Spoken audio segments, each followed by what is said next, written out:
So we live in, let's be honest, really, really dumb times. We live in an age where the leader of my country, the UK, Boris Johnson, is considered to have been super spicy when he said biological males should not compete in women's sport. I mean, even 5 years ago, did you ever imagine things could have possibly got to this stage? We also live in an age where a certain type of behavior, which is teachers trying to corrupt your kids and using the time they're supposed to be spent teaching them into telling 5-year-olds how turning trans or something is a great thing to do behind the parents' back. That laws need to be passed to stop these lunatics doing it. And leftists can scream till they're blue in the face that this isn't happening and how the right are making it all up. But there are two answers to this. TikTok is bursting at the seams with teachers telling the world that is exactly what they are doing. And if they're all actors and it's not happening at all, then what's the problem with it being banned?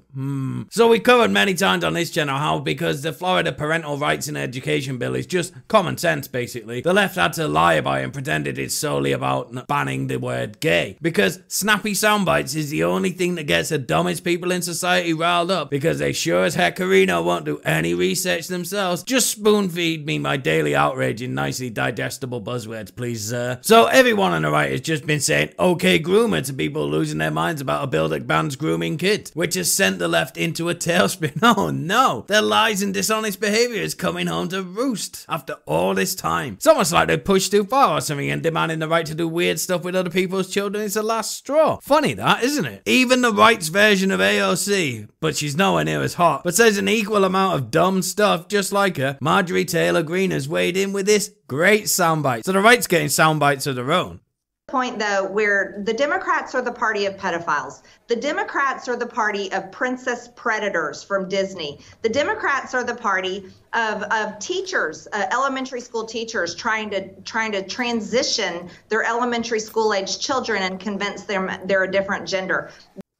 Now let me tell you in no uncertain terms, this is catastrophic for the left. Never before they had such mainstream bad press in this dumb culture war. I don't like saying things that Tim Pool cooms over, but let's go with culture war for the want of a better term. You have mainstream politicians calling the left entirely child molesters, and now huge politicians out and out calling them and the Democratic Party as a whole pedophiles. And it's pretty funny to see them get a taste of their own medicine. But what can be done about this? I mean, everyone calling them kid fiddlers is right. They're choosing to die on a hill that thinking grooming children in school is a good thing. So that can mean only one thing, right? Surely they can just take stock and go, okay, we're dropping this battle. We lost this one, but there's other battles that make more sense. And crucially, don't make everyone who has a child think we are lunatics. That's what a smart person would do. I mean, a smart person would have never got themselves into this mess in the first place. But surely someone in this group is less dumb than the rest of them to see that this is the correct course of action. How about no? And today, by complete coincidence, of course, all of leftist media got together and tripled, nay, quadrupled down, and all wrote long think pieces about why grooming kids is great and everyone who doesn't think so is an alt-right Nazi or something. It's truly amazing how they all publish the same articles on the same day, isn't it? It's like they're working in lockstep or something, and this was all organized and planned, isn't it? I'm sure that's just a figment of my imagination, of course, and this was totally organic though. It's not like they're scared that the game is finally up and they're trying to justify something the vast majority of people completely disagree with. And that terror is sweeping into people online as they're finally seeing their playbook coming back and being used on them. Look at this woke idiot saying Taylor Greene's word is like pre-genocide talk. Oh, is it really? I mean, you spent the past decade calling all of us racist, Nazis, psychopaths, etc., and all sorts of other terrible things for the terrible crime of disagreeing with some of your opinions, and done your level best to destroy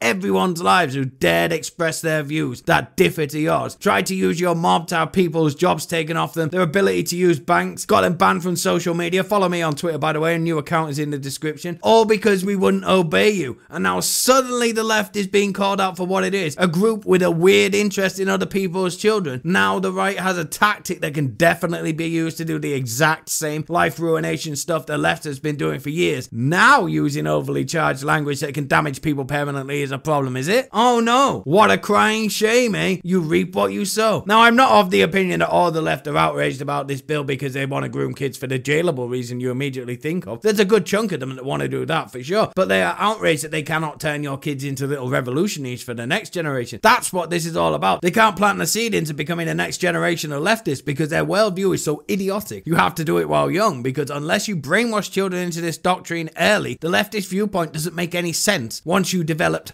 common sense, and they know that. Oh dear, what a pickle they've got themselves into. This is what happens when you demonize a set of people. It's very likely they will stop being bemused at what you're doing and then fight back with a way more powerful tool than you have. If they can make the common man believe, and they will, you are a person who touches kids, you become powerless. You hate to see it, don't you? That's it for today's video. Don't forget to like and share, subscribe to see more content like this. Thanks, boy.